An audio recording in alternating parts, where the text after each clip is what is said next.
Bien, buen día, iglesia. ¿Me acompañan al Salmo 29? Salmo 29, Salmo de David.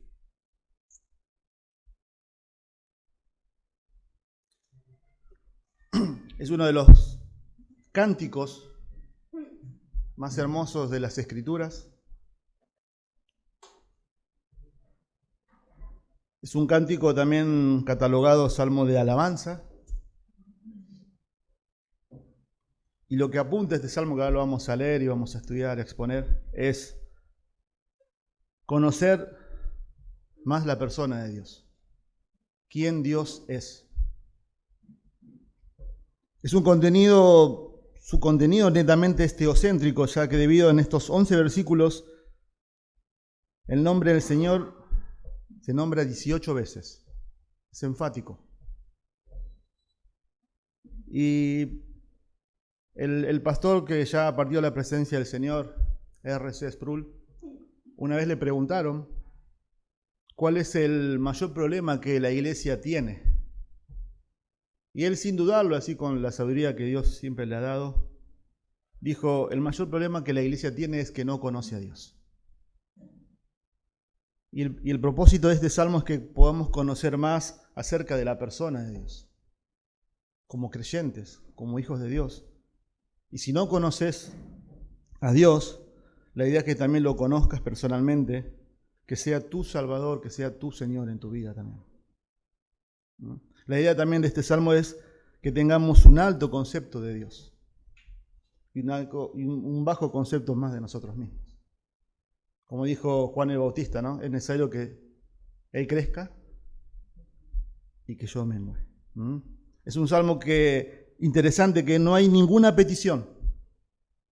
David no pide nada, solamente contempla la gloria, la majestuosidad de nuestro Señor. Por eso el título es Dar a Jehová la gloria debida a su nombre. Dice así la palabra del Señor. Tributen al Señor, oh hijos de los poderosos. Tributen al Señor gloria y poder. Tributen al Señor la gloria debida a su nombre. Adoren al Señor en la majestad de la santidad. Voz del Señor sobre las aguas. El Dios de gloria truena. El Señor está sobre las muchas aguas. La voz del Señor es poderosa. La voz del Señor es majestuosa. La voz del Señor rompe los cedros. Sí, el Señor hace pedazos los cedros del Líbano. Y como becerro hace saltar al monte Líbano y al monte Sirión como cría de búfalo. La voz del Señor levanta llamas de fuego. La voz del Señor hace temblar el desierto. El Señor hace temblar el desierto de Cades. La voz del Señor hace parir a las ciervas y deja a los bosques desnudos. Y en su templo todo dice gloria. El Señor se sentó como rey durante el diluvio. Sí, como rey se sienta el Señor para siempre. El Señor dará fuerza a su pueblo. El Señor bendecirá a su pueblo con paz. La idea es que usted pueda llevarse de esta predicación una frase, algo en nuestras mentes. Y la idea es que podamos, que es conocer las perfecciones de Dios, producirá llevar gloria a su nombre. Solo los que responden a una fe genuina en Él. El conocer los atributos de Dios, conocer las perfecciones de Dios, de cómo Dios es, debe llevarnos a nosotros a llevar gloria a su nombre. Pero eso solamente es aplicable a los que responden a una fe genuina en Él. Por eso que vamos a ver, versículo 1 a versículo 2, vamos a ver el llamado. Hay un llamado de dar gloria a su nombre. Después del versículo 3 al 9 vamos a ver la razón para dar gloria a su nombre. De acuerdo a ese llamado hay una razón de por qué debemos dar gloria a su nombre. Es porque por su autoridad y por su poder majestuoso. Y luego hay una conclusión de dar gloria a su nombre. Es que Dios bendice solo a su pueblo. Dios bendice solo a su pueblo. Hay un llamado, hay una razón y hay una conclusión. Versículo 1 y 2 vamos a ver el llamado. Observen versículo 1 y 2. Y tributar al Señor, oh poderosos, Hijos de los poderosos, tributen al Señor gloria y poder. Tributen al Señor la gloria debida a su nombre. Adoren al Señor en la majestad de la santidad. Yo no sé si ustedes vieron que hay 3 veces se repite la palabra. En Reina Valera dice dad. En la reina que estamos usando, en la traducción, de las Américas es tributad. Tributen. Hay un triple llamado, hay una triple exhortación que están haciendo de llevarle la gloria a Dios. Es enfático. La idea que acá David está escribiendo los salmos, ¿sí? Y es intencional que está repitiendo una palabra. No es que se le acabó el vocabulario y dice la misma palabra. No, es enfático. Está haciendo un énfasis en algo, ¿sí? Y la idea es llevar un tributo a Dios. La idea no es solamente darle a Dios, es tributarle a Dios. Y es interesante, observen el versículo 1, dice, tributen al Señor, oh hijos de los poderosos. Pero ese tributo, la palabra tributo también significa atribuir algo a Dios. Es rendirle un tributo. Pero ese tributo no tiene que ver mucho con lo que yo pueda ofrecerle a Dios, con lo que yo pueda darle a Dios. No depende ni de las voces de darle tributo a Dios, ni de la habilidad de poder tocar un instrumento a Dios, sino que ese atributo a Dios está establecido por el recibidor. Dios exige un tributo de gloria que solamente Él establece. Él establece y exige ese tributo por lo que Él es. Y eso, ya empezando a aplicar el texto, nos saca un poco del foco, del centro. Nosotros venimos hoy a alabarle a Dios, nosotros venimos a adorarle a Dios, pero no tanto por lo que nosotros podemos rendirle a Dios, sino por lo que Él exige. Él está exigiendo que se le tribute y se le dé gloria. Ese es el punto, ¿no? Glorificar a Dios por lo que Dios es. Siempre en el Antiguo Testamento la palabra gloria, cuando está relacionado a Dios, eso significa peso. Darle a Dios por lo que Él es, ¿sí? Siempre está hablando de lo que es un peso. Pero observen el texto, por favor. Dicen, tributen al Señor, oh hijos de los poderosos. Bueno, ¿quiénes son esos hijos de los poderosos? No está hablando acerca de un grupo selecto, sino según también las Escrituras, y para apoyar un poco eso, en el Salmo 89:6 está hablando acerca de seres angelicales.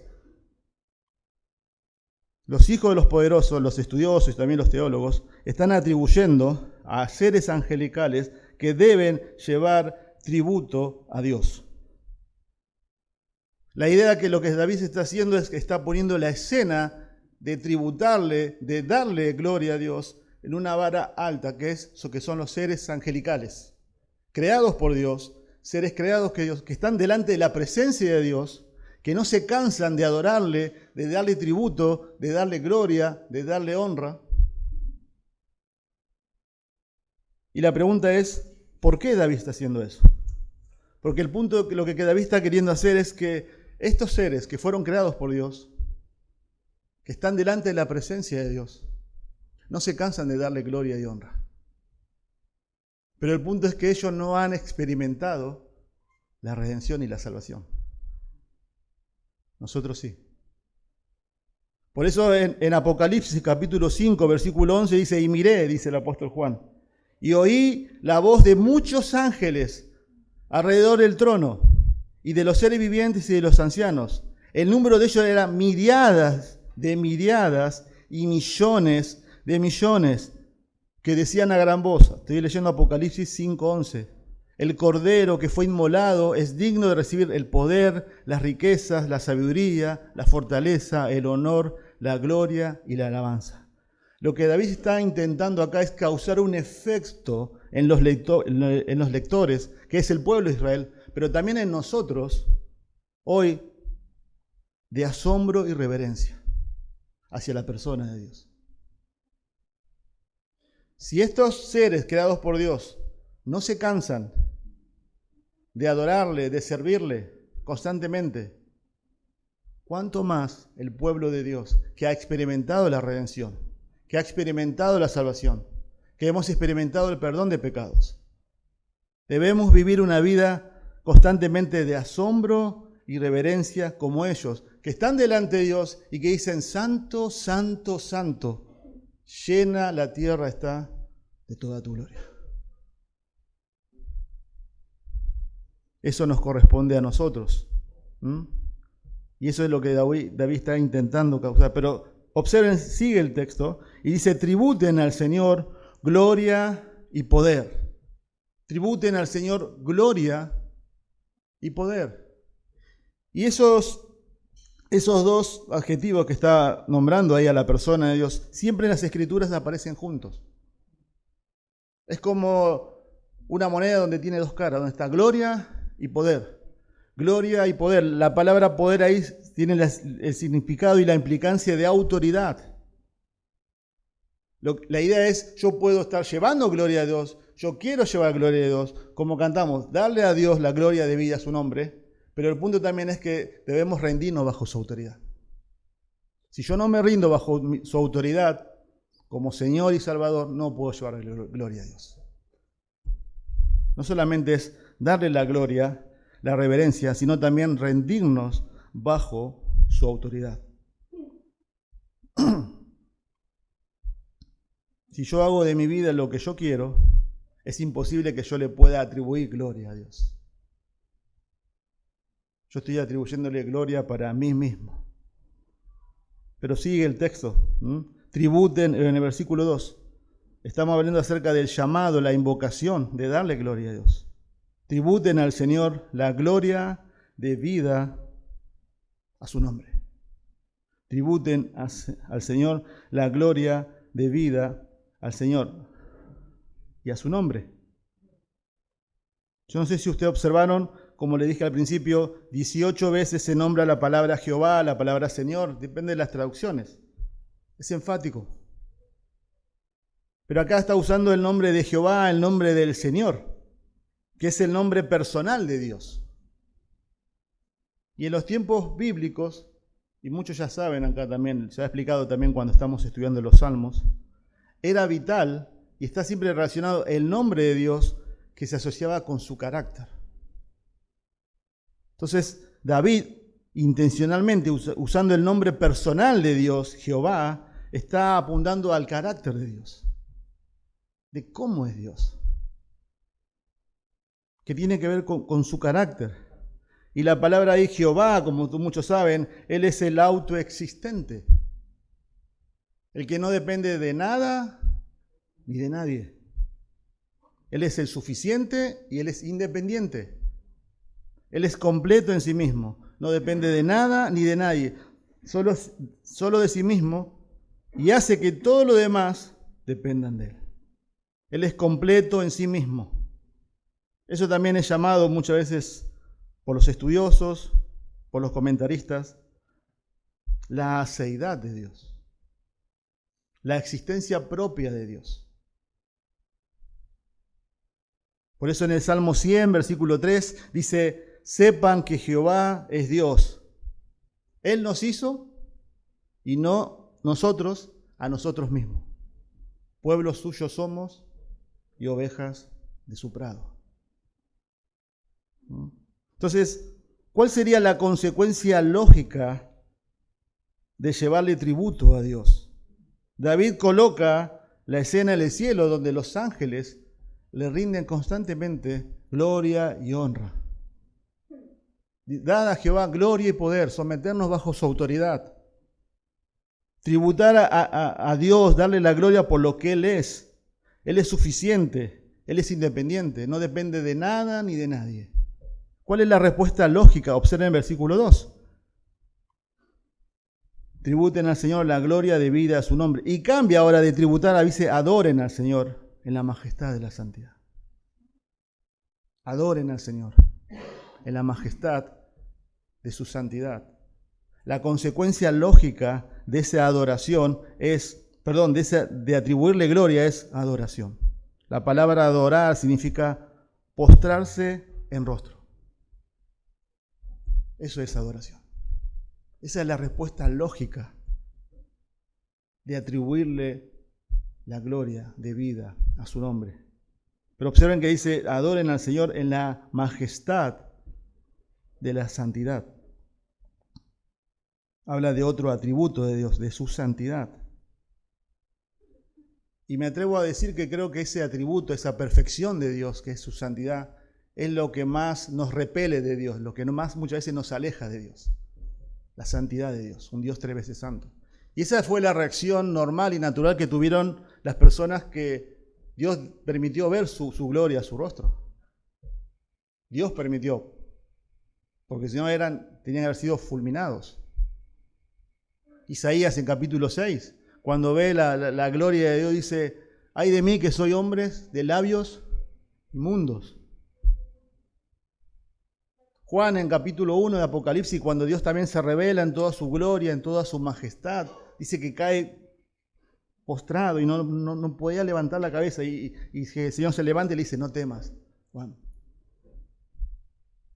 O el mismo Pedro, en los evangelios, cuando entiende acerca de la pesca milagrosa y entiende quién realmente es Jesús. Apártate de mí, Señor, porque soy hombre pecador. Pero también la pregunta que yo me hice acá y también se las hago a ustedes, ¿Dios necesita que nosotros le atribuyamos gloria para que Él sea más glorioso? Por supuesto que no. Él es glorioso en sí mismo. Entonces, ¿por qué está haciendo un llamado, una invocación a darle gloria, a darle poder, a someternos bajo su autoridad, a entender su santidad, a adorar a ese Dios? Porque somos nosotros, hermanos, los que nos beneficiamos cuando le damos la gloria a Dios debida a su nombre. Cuando entendemos quién es Él y quiénes somos nosotros. Nosotros nos beneficiamos, no Él. Él no necesita mi adoración, no necesita que yo le dé gloria. Él es glorioso en sí. Pero cuando le damos la gloria debida a su nombre, Él nos llama a hacer eso, nosotros somos beneficiados. ¿Saben por qué? Porque Dios nos creó con ese propósito. Por eso en Isaías capítulo 43, versículo 7, al pueblo de Israel le dice, para gloria mía los he creado. Para eso no se creó. Entonces, cuando yo entiendo que mi vida le pertenece a Dios y yo comienzo a vivir para su gloria, la idea es que todo el reflector de mi vida vaya hacia Él, mi vida, mi familia, mi trabajo, mi casa, mis hijos, todo va para Él. Los mayores beneficiarios somos nosotros, porque encontramos sentido y gozo en nuestra vida, que es darle gloria a Él. Pero cuando no le damos gloria a Dios, le estamos dando gloria ¿a quién? A otra persona. Y generalmente nuestra inclinación de corazón es darnos glorias a nosotros mismos. Darnos glorias a nosotros mismos.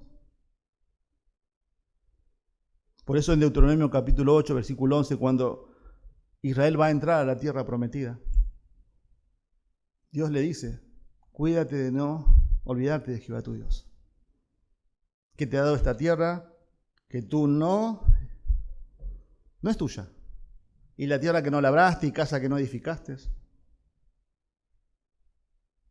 y oro que tenés ahí, y digas en tu corazón, mi mano hizo esto. Mi mano hizo esto. Y Israel cayó y se olvidó de Dios. La pregunta que hoy podemos hacer es, ¿en qué área de nuestras vidas le estamos robando la gloria a Dios? Porque quizás no lo decimos, pero lo pensamos y está en nuestro corazón. Estamos siendo fieles al Señor, estamos sirviendo al Señor por su gracia, por su misericordia, pero quizá en el fondo decir, no, tan mal no estoy. 20 años sirviendo al Señor, fielmente, y eso es para darle gloria a Él, no para nosotros. O nuestros hijos crecen y los criamos en amonestación del Señor, disciplina, como dice Efesios 6. y conocen al Señor. Escuchen bien, conocen al Señor. Un milagro. Y muchas veces nos paramos y no lo decimos, pero lo hicimos bien, ¿no? Por supuesto que hay nuestra responsabilidad. Dios nos manda a hacerlo, pero eso es para darle gloria a Dios, por su gracia y su misericordia. Si nuestros hijos conocen a Dios, que nuestro anhelo, nuestra oración, es para que le glorifiquen a Él y vivan para Él, no para nosotros. Por eso el hermano Sergio recién leyó Romanos capítulo 11. Al finalizar es la conclusión de todo ese compendio teológico que Pablo da, de la teología en Romanos. Y esa conclusión que hemos leído, ahí al final, se las leo de vuelta, dice: oh profundidad de la riqueza y de la sabiduría y del conocimiento de Dios. Pablo está asombrado, está abrumado de la persona de Dios. Cuán insondables son sus juicios e inescrutables sus caminos. Pues ¿quién ha conocido la mente del Señor? ¿O a quién llegó a ser su consejero? ¿A quién le ha dado a Él primero para que se le tenga que recompensar? Porque de Él, por Él y para Él son todas las cosas. A Él sea la gloria para siempre. Amén. Pablo termina adorando, dando gracias a Dios. Pero saben que Pablo está abrumado, está totalmente, no le entra en la cabeza, y él está contemplando el Evangelio. Todo Romanos 1 al capítulo 11. Y él termina esa conclusión: a Él sea la gloria. Asombro por la persona, asombro por el Evangelio, de no entender cómo un Dios tan santo vino a este mundo a morir por los pecadores. Y hermanos, si nuestra teología no nos lleva a la adoración, o hay un problema en nuestra teología, o hay un problema en nuestro corazón. Si el Evangelio no nos sigue asombrando y llevarle la gloria a Él, o hay un problema en lo que yo estoy estudiando, que puedo estar estudiando, pero no produce adoración, o hay un problema en mi corazón.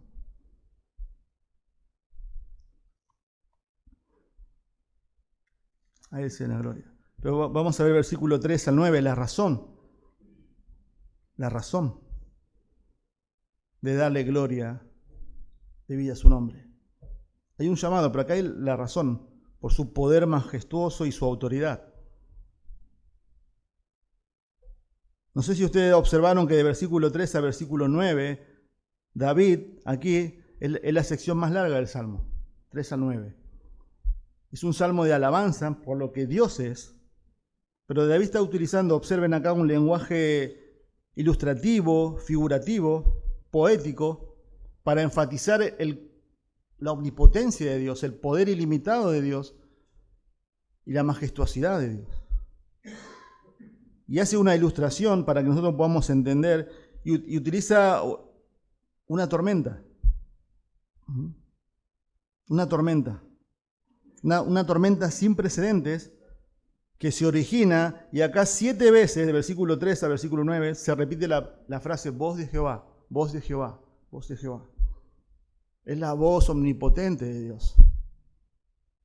Y nosotros cuando escuchamos siempre la voz de Dios, siempre asociamos al poder creativo de Dios. Génesis 1, ¿no? Jehová dijo: sea la luz, y fue la luz. Jehová dijo: sepárense las aguas de la tierra, y se hizo. El poder creativo de Dios. Pero David acá no está teniendo en mente la creación.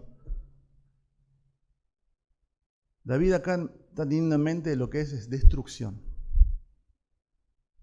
David está teniendo en mente destrucción.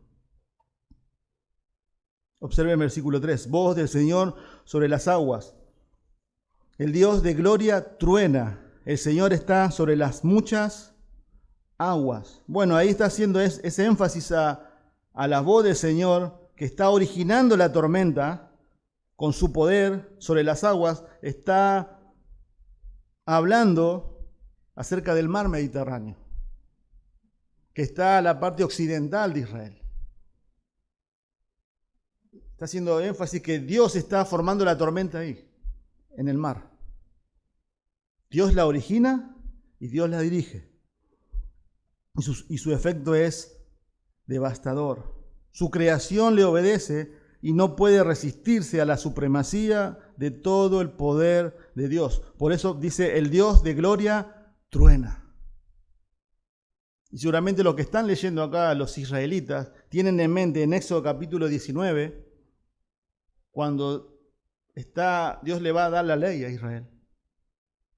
¿Se acuerdan de esa escena? Y el pueblo de Israel está bajo el monte ahí, y están los relámpagos, los truenos, el humo, la tormenta, la montaña. Y fue tanto el pavor que causó en el pueblo de Israel que le dice a Moisés, no, anda vos, Moisés, e intercede por nosotros. Dios majestuoso, Dios poderoso. Por eso en Isaías 40:12 dice, ¿quién midió las aguas en el hueco de su mano? Y con su palma tomó las medidas de los cielos. Su creación, Dios está diciendo ahí que es como que está acá en una palma en la mano. No es nada. Y esa creación le obedece. Observen el versículo 4. Dice, la voz del Señor es poderosa. La voz del Señor es majestuosa. Aquí presenta dos aspectos de Dios como adjetivos calificativos, mostrando dos aspectos de su persona. Cuando habla de la voz del Señor es poderosa, está hablando acerca de la capacidad para hacer cualquier cosa, y la majestuosa está hablando acerca de la autoridad para hacer cualquier cosa. La voz del Señor es poderosa, tiene la capacidad para hacer cualquier cosa. La voz del Señor es majestuosa, tiene la autoridad para hacer cualquier cosa. Muchos presentan este Salmo 29 de David, como un salmo apologético, un salmo de defensa, en contra de los dioses cananeos de la región, que siempre fueron la tentación de Israel de ir tras esos dioses. Y ustedes saben que el dios que quizás más Israel fue tras en idolatría es Baal, el dios cananeo. Es llamado el dios de la tormenta. Era un muñequito de 20 centímetros de acero que tenía en su mano un trueno. Y los cananeos invocaban a Dios, a Baal, para que llueva. Y le ofrecían holocaustos y sacrificios, para que tengan la bendición de Dios con minúscula. Y es increíble que Israel, siempre en el Antiguo Testamento habla de que fueron tras sus Baales. Y siempre Dios decía, desde Dan hasta Beerseba, en todo Israel, siempre encontraron Baales ocultos. Ellos reemplazaron al Dios poderoso, al Dios majestuoso, por un Dios minúsculo que lo podían poner en su bolsillo. E Israel cometió esa idolatría. Y hicieron a Dios una imagen de un muñequito que lo podían sacar y lo podían ocultar. Lo que estaba mostrando acá es que Dios está por encima de todos los dioses. Que la tormenta que se está originando es producto de la voz temible de Dios. De la voz poderosa de Dios. De la voz autoritativa de Dios. Que puede hacer con su creación lo que le place. Porque Él la creó. Entonces, yo me hice una pregunta y les hago también. ¿En qué me afecta a mí estas descripciones de Dios? Que Él es poderoso, que Él es majestuoso.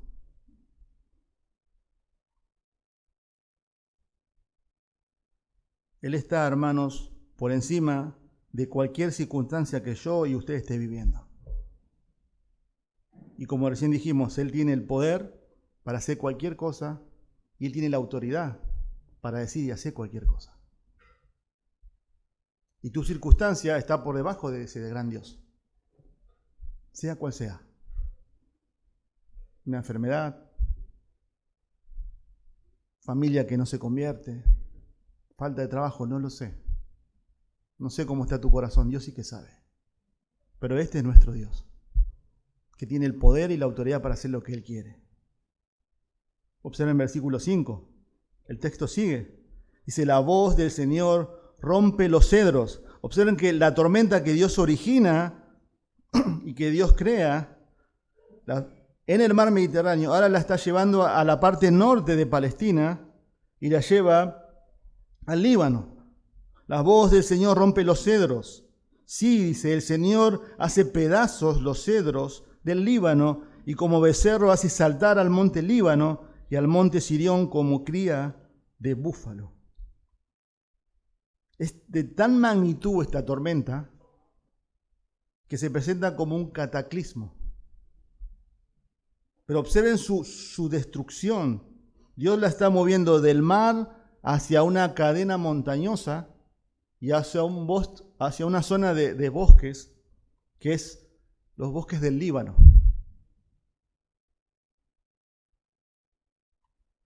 Y esos bosques de cedros eran los mejores del mundo de esa época. Los cedros del Líbano.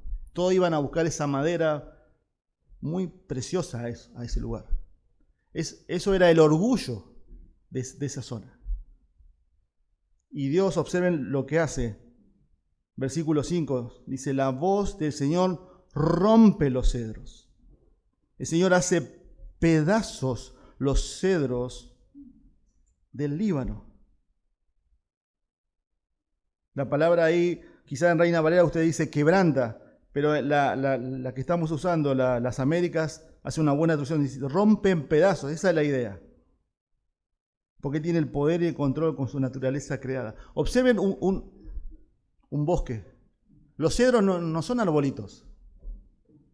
Son robustos, son muy difíciles de tirar. Y esa tormenta está avanzando como un cataclismo y las levanta esos árboles robustos y los rompe como si fueran escarbadientes. David está ilustrando, nos está mostrando a través de una ilustración el poder de Dios, la majestuosidad de Dios. Y versículo 6 utiliza dos ilustraciones, dos símiles. Ahí está la palabra cómo. ¿Cómo es un símil? Es una ilustración para graficar lo que Él está haciendo. El poder y el dominio de Dios. Lo hace en forma poética, por eso los salmos no son como nuestra poesía. Vieron que nuestra poesía es de rima. Los salmos usa el paralelismo para enfatizar una línea, enfatizar la segunda línea. Hay un énfasis.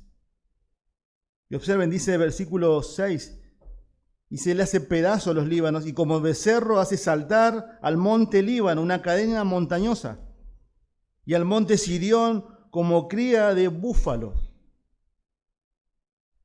Tanto los cedros del Líbano como esta cadena montañosa, dice ahí el monte Sirión es el monte Hermón, que es el monte más alto de Israel, en el norte de Israel. Y esta geografía, quizás para usted y para mí, no nos es familiar, porque no conocemos la geografía de Israel. Pero para ellos, estos símbolos, esta cadena montañosa, este monte, era sinónimo de fortaleza, de que era algo inamovible.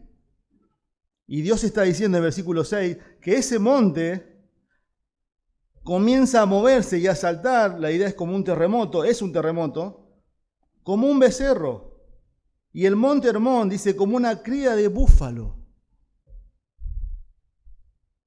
Para que usted entienda, es como que en nuestro país Dios desate una tormenta en nuestro sur, nuestro hermoso sur patagónico, y está diciendo, viene y destroza los glaciares como cubitos. Luego va para nuestra cordillera de los Andes y dice, nuestra cordillera de los Andes no está más, un terremoto la mueve y la deja como una ceniza. Y luego va hacia nuestras cataratas del Iguazú, dice, y la seca como una hoja en otoño. ¿Me está entendiendo? Usted dice, ¿cómo puede ser? Los glaciares, las montañas de los Andes, las cataratas, ¿no están más? De la nada, en un segundo. Ese es el punto. Esa majestuosidad que nosotros observamos, creación de Dios, en un segundo desaparece. Dios tiene el poder en un segundo de poner patas para arriba a un país.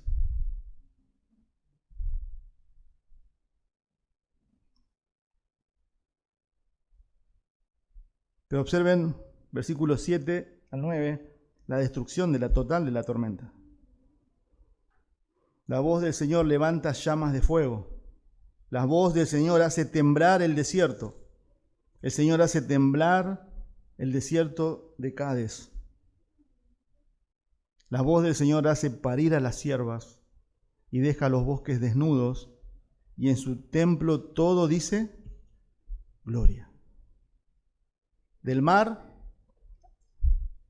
al bosque, del bosque a las montañas, y ahora va para la parte sur de Israel, para el desierto, observen ahí, que limita con Egipto, que es Cades. Pero dice que comienza un fuego.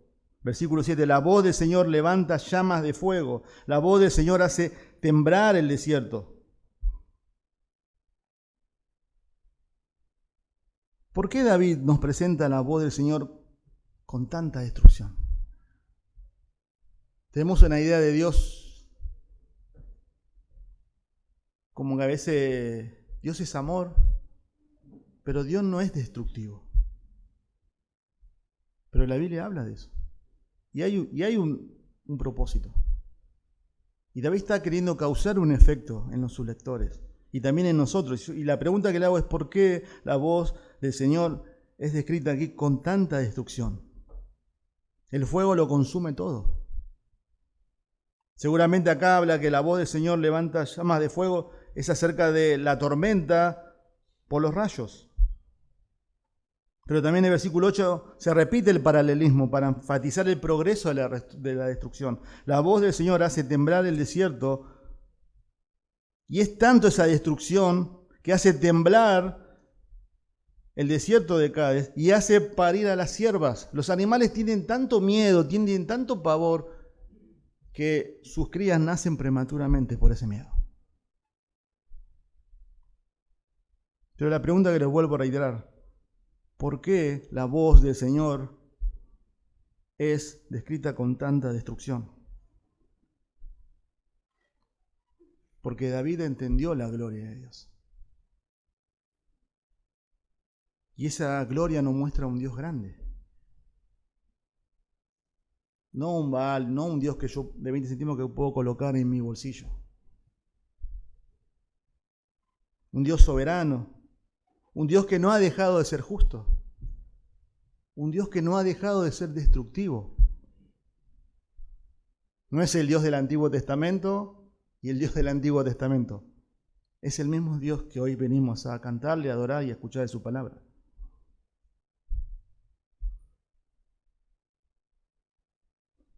Ese Dios en la cual en un segundo puede destrozar un país.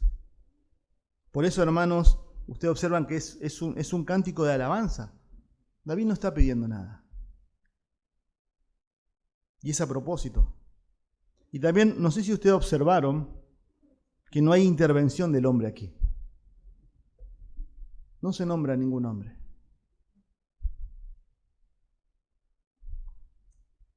Es interesante, ¿no? Porque delante de Dios no somos nada. Vivimos en un mundo, y me incluyo, nos debemos incluir, ¿no? Donde pensamos mucho en nosotros mismos, ¿no? En la semana. Nuestros trabajos, nuestros hijos, nuestros proyectos. No está mal nuestras vacaciones. ¿Qué vamos a hacer? Y el mundo gira también alrededor, un mundo que pone al hombre en el centro.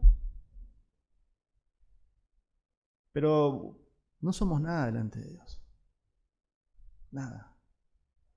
Como vimos, Dios no nos necesita. Él es independiente y suficiente. No necesita al hombre. Él es glorioso en sí mismo. Y si no hubiera creado al hombre, también hubiera sido glorioso.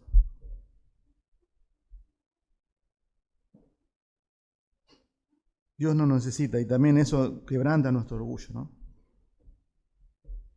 Por eso en el versículo 9 al final dice, y en todo su templo, todo dice gloria. Como que hace una conclusión también, ¿no? Muchos ahí difieren acerca de si es el templo de Jerusalén, pero por el contexto,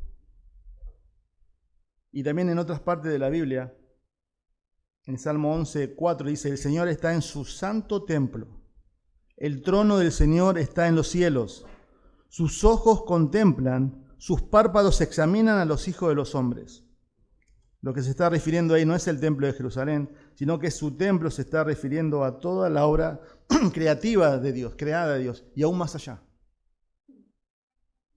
Toda la creación está diciendo gloria. Todo lo creado está diciendo acá, debido a ese poder majestuoso, gloria. Pero ¿quién es el único que no dice gloria a Dios? El hombre. Toda la creación le obedece. Todo está diciendo gloria. Muchas veces menos el corazón del hombre. Por eso en Romanos 1 dice que cambiaron la gloria de Dios. ¿Quién? Los hombres. Por una imagen en forma de hombre corruptible, de aves, de cuadrúpedos y de reptiles. Inconcebible, ¿no?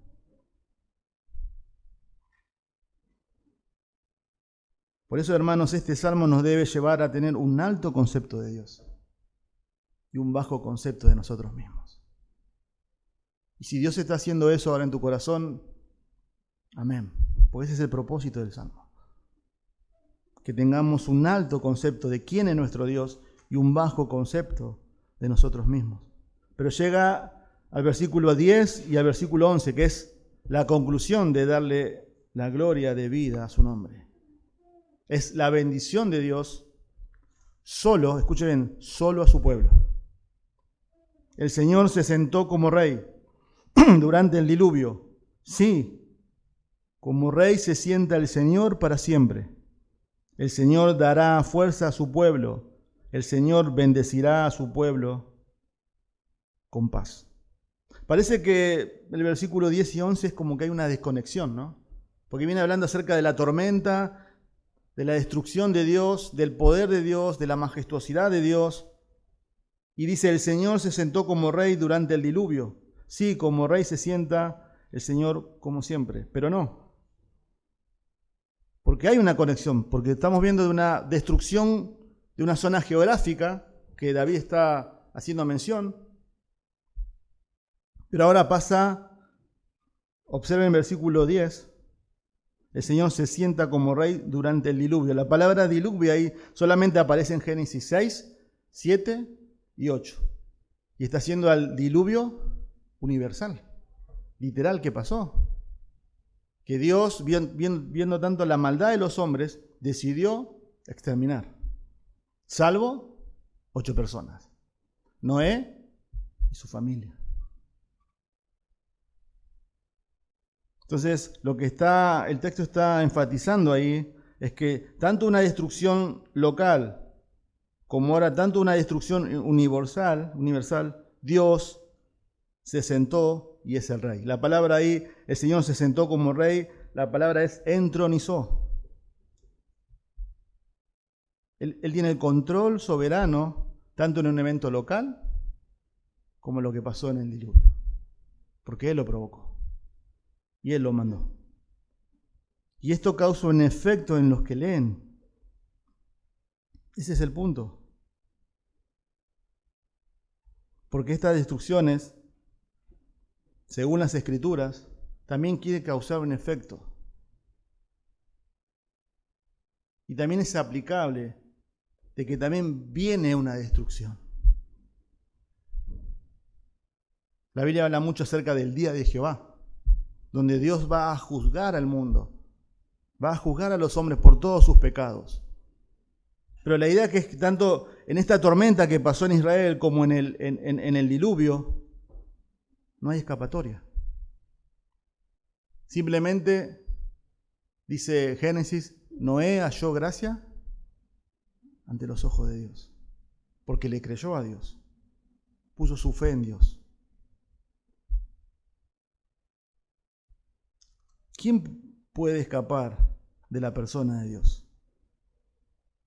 Este salmo también debe producir un efecto en los que creen en Jehová. Eso produce temor, asombro, reverencia, adoración. Pero en los que no creen en Dios debe causar pavor y terror. Porque nadie escapa de Dios. Nadie escapa. ¿Quién puede escapar de la persona de Dios? Pero lo interesante y lo paradójico, que para huir de Dios, tenés que ir a Dios. Para huir de Dios, tenés que ir a Dios. Porque Dios nos salvó de Dios mismo, en la persona de Cristo Jesús, la segunda persona de la Trinidad. La ira de Dios está sobre los pecadores, como en Génesis capítulo 6. La maldad era grande en extremo, dice, y Dios decidió causar un juicio sin precedentes. A tal punto dice que las aguas llegaron hasta las montañas. Hay evidencia científica que fue literal, fue verdad. Todos murieron. Solamente 8 personas se salvaron, porque no le creyeron que el juicio venía, y Dios los destruyó. Pero en la persona de Cristo, la ira de Dios es aplacada. Al que no conoció pecado, por nosotros lo hizo pecado, para que fuésemos justicia de Dios en él. Si vos hoy estás dudando de tu salvación, si en tu corazón todavía no tenés seguridad de salvación, si sabes que soy un creyente, no soy un creyente, la Biblia te dice que a Cristo hoy, vení a Cristo hoy. Porque hay un juicio seguro. La Biblia dice que la ira de Dios está sobre los hombres. Y esa ira solamente puede ser quitada y fue colocada bajo su perfecto Hijo. Y todos los que confían y creen en ese Hijo, en ese sustituto, ese Cordero perfecto, alcanzan salvación y vida eterna.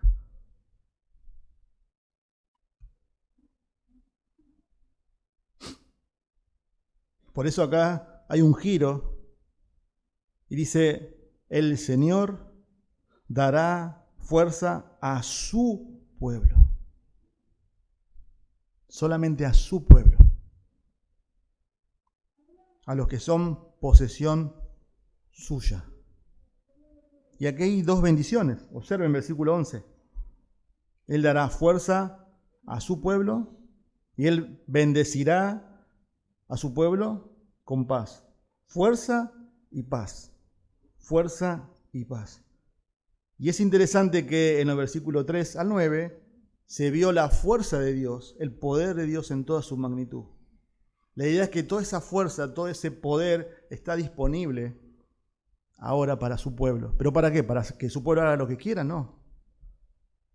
Para que a través de, como dijimos, Dios puede hacer lo que Él quiera, pero su poder está disponible para darnos de sus fuerzas. Por eso en Efesios 6 dice, por lo demás, hermanos, fortaleceos en el Señor y en el poder de su fuerza. En el contexto de Efesios 6 de la lucha espiritual. Colosenses 1:29, con este fin también trabajo, decía Pablo. Hay un esfuerzo mío, esforzándome según su poder que obra poderosamente en mí. Y también habla de paz. Paz no es ausencia de problemas, sino es la paz de Dios, que a pesar de las circunstancias más difíciles de la vida, Dios trae calma a nuestros corazones y se instala allí. Por eso también en Romanos 5:1 dice, justificados pues por la fe tenemos paz para con Dios. Y su fuerza es el hecho de que cuando no tenemos más fuerza nosotros, Él nos da de su fuerza. Él promete darnos de sus fuerzas. No sacarnos de las circunstancias, quizás no cambian, pero es su fuerza la que nos mantiene firmes y fuertes. Y seguimos al Señor.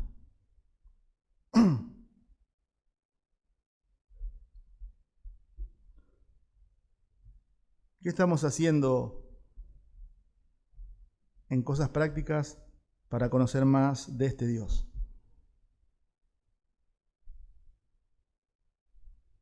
Cosas prácticas es echar mano de lo que la iglesia, Dios te ofrece, los medios de gracia. Todos luchamos con la oración, con la lectura, con el estudio. Esa es nuestra algo común, ¿no? Me nos cuesta, pero es para conocer más a Dios. Y ese conocimiento me lleva a adorarle. Y no hay adoración sin conocimiento. ¿Estamos realmente llevando una vida que dé gloria a su nombre? La idea es que todo lo que me pasa a mí no esté centrado en mí, sino en Él, que es que la luz de ese reflector, como en un teatro, vaya hacia su persona. Porque nuestra tendencia generalmente es robarle la gloria a Él. Y si no le damos la gloria a Él, nos estamos dando la gloria a nosotros mismos. ¿Realmente estamos confiando en su poder y en su autoridad? Si su majestad y su poder y su persona no nos llevan a postrarnos, quizás hay un problema.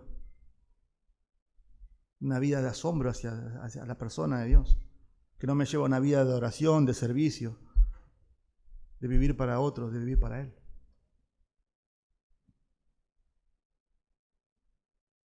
¿Estamos dispuestos realmente a contemplar solamente a Dios por su majestad, su poder, su gloria, su magnificencia, sin pedir nada?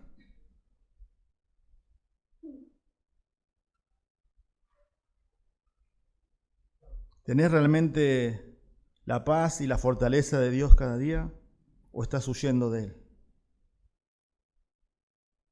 Como incrédulo, ¿no? Como amigo acá que estás escuchando, si realmente no tenés paz y no tenés fuerza, quizás porque no conoces realmente al Dios que da paz y da fuerzas. Y como creyentes, ese poder y esa paz están siempre a nuestro alcance. Vayamos a la palabra y apropiémonos de sus promesas. Vamos a orar. Padre, gracias te damos por tu palabra. Señor,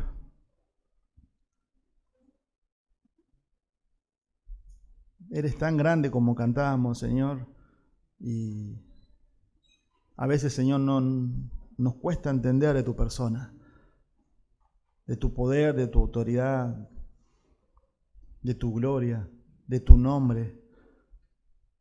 Pero, Señor, que ese conocimiento que no nos va a alcanzar la vida y la eternidad, Señor, para conocerte. Eres tan grande, Señor, que la eternidad tampoco te vamos a conocer en toda tu plenitud. Pero sí tú nos mandas, Señor, de lo que has revelado, que podamos conocerte y que ese conocimiento, Señor, no sea solamente intelectual, frío, sino que eso nos movilice a vivir para ti, a vivir una vida de adoración, a entender tus perfecciones y tus atributos en cada cosa que hacemos, Señor, afecte en mi vida. Y oramos, Señor, que si hay personas aquí que todavía no han entendido el Evangelio, Señor, y están huyendo de ti, no permitas, Señor, que tú los alcances con tu ira y los consumas. Y los mandes, Señor, a un infierno merecedor y justo. Sino que la gracia, Señor, el perdón, tu misericordia, Señor, los alcance. Y puedan confiar y creer en Cristo, Señor. Gracias, Padre, porque tenemos a tu disposición, a nuestra disposición, Señor, la paz, Señor, y las fuerzas. Son promesas que tú nos has dado, Señor, para poder seguir permaneciendo, Señor, en nuestra vida cristiana. Ayúdanos, Señor, porque la necesitamos. Cada día, cada minuto necesitamos depender de ti, Señor. En el nombre de Jesús, amén.